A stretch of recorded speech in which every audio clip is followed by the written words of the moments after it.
Hi, welcome to Krishna's Kitchen Jetpat Khana. Let's see today. Take this rice vermicilli. See?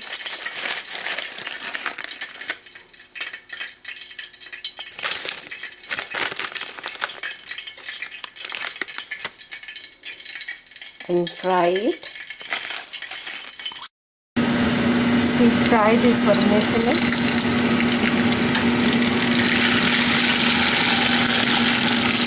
See, our rice vermicilli is ready, and now you can sprinkle with chaat masala and serve it.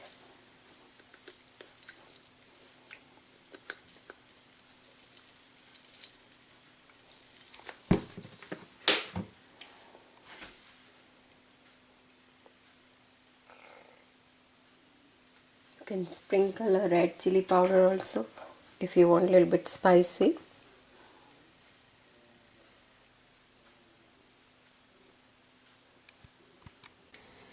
I hope you will like this recipe and keep watching Jetpat Khana. Thank you very much for watching this video and have a good taste.